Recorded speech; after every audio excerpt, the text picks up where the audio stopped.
छत्तीसगढ़ में अब 21 क्विंटल प्रति एकड़ के हिसाब से होगी धान खरीदी।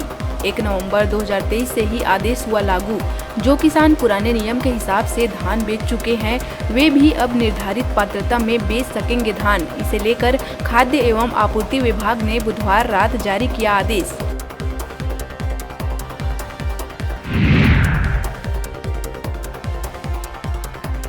इक्कीस क्विंटल धान खरीदी सहित घोषणा पत्र के अन्य वादों पर डिप्टी सीएम अरुण साव ने दिया बयान। कहा कि छत्तीसगढ़ की जनता ने भाजपा को दिया है ऐतिहासिक बहुमत। जनता के सामने हमने मोदी की गारंटी की थी प्रस्तुत। साव ने कहा, एक एक वादे को हम साक्षर करेंगे पूरा।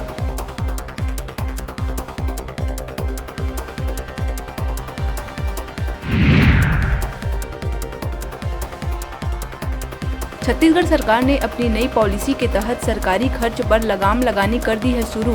डीएमएफ के ऐसे सारे काम रोके गए जिसकी राशि स्वीकृत थी, लेकिन काम शुरू नहीं हुआ। खर्च कम करने के लिए खरीदी के प्रस्तावों पर भी लगाई गई रोक। इसे लेकर शासन की ओर से बुधवार को 2 आदेश किए गए हैं जारी।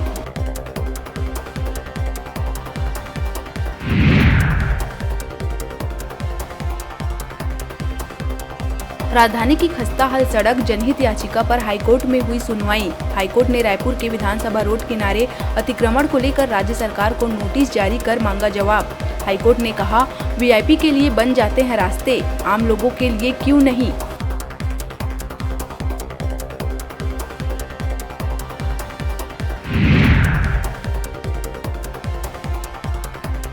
भरतपुर सोनहत विधायक पद की शपथ लेने के बाद एक्शन मोड पर हैं रेणुका सिंह। कलेक्टर नरेंद्र दुग्गा को निर्देश देने के बाद जिले के खनिज विभाग ने भरतपुर सोनहत विधानसभा में की है बड़ी कार्रवाई। अवैध रेत भंडारण करने वाले शिवम सिंह पर खनिज विभाग ने 2,05,000 रुपए का लगाया है जुर्माना।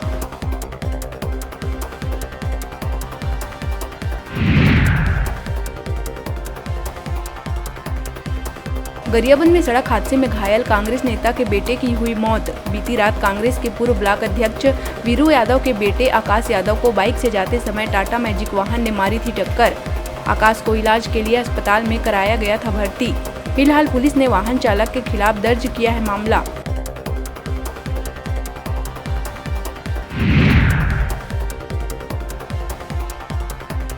नक्सलियों ने एक बार फिर कायराना करतूत को दिया अंजाम। सुकमा के असीरगुड़ा गांव के पास NH 30 में नक्सलियों ने 3 ट्रक को किया आग के हवाले।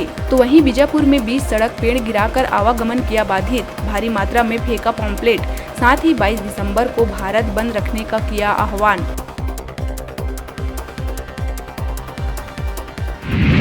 छत्तीसगढ़ में ठंड का कहर है जारी। तापमान में लगातार दर्ज की जा रही है गिरावट। वहीं ठंड बढ़ने से कोहरे के कारण विजिबिलिटी भी हुई है कम। सर्दी से बचने के लिए लोग गर्म कपड़े और अलाव का ले रहे हैं सहारा। अंबिकापुर में सबसे कम 5.2, बिलासपुर में 10.2, दुर्ग में 9.6, जगदलपुर में 9.7, पिंडरा रोड में 7.2, रायपुर में 12.4 डिग्री न्यूनतम तापमान किया गया है दर्ज।